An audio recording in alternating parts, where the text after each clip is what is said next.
gouvernement qui vient de nous parvenir. Ibrahima Traoré, bonsoir et c'est à vous. Bonsoir Nyanya Alou Traoré. Mesdames, Messieurs, bonsoir. Communiqué numéro 45 du gouvernement de la transition.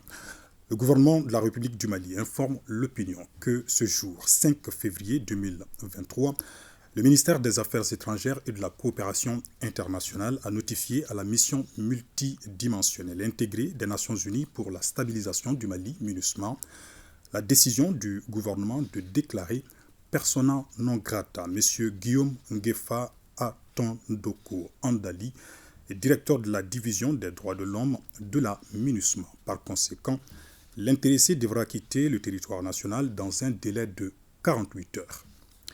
Cette mesure fait suite aux agissements déstabilisateurs et subversifs de M. Andali, en violation flagrante des principes et obligations que doivent observer les fonctionnaires des Nations Unies et tout diplomate accrédité au Mali, conformément aux conventions internationales pertinentes. En effet, à l'occasion des différentes sessions du Conseil de sécurité des Nations Unies sur le Mali, les actions de M. Andali ont consisté à sélectionner des usurpateurs s'arrogeant le titre de représentant de la société civile malienne en ignorant les autorités et les institutions nationales.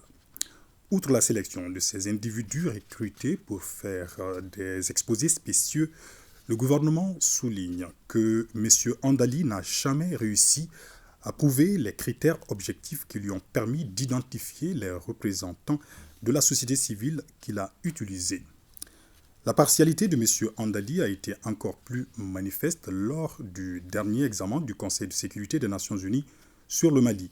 Des investigations menées, il ressort que l'offre de dénigrement de M. Andali a été rejetée dans un premier temps par un digne enfant du Mali.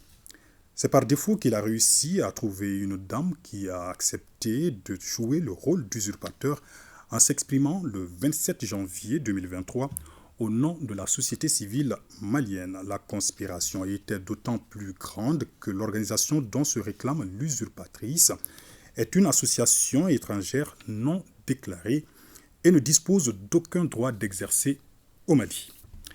À titre de rappel, ce forfait a été dénoncé respectivement par plusieurs acteurs dont le Conseil national de la société civile et la coordination des associations et ONG féminines du Mali, CAFO.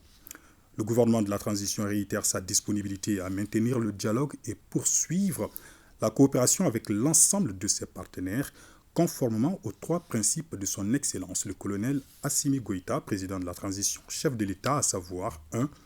Le respect de la souveraineté, 2. Le respect des choix stratégiques et des choix de partenaires opérés par le Mali, 3. La prise en compte des intérêts vitaux du peuple malien dans les décisions prises.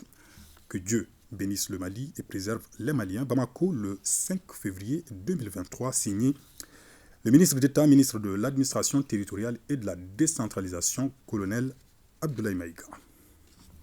Merci, Ibrahim.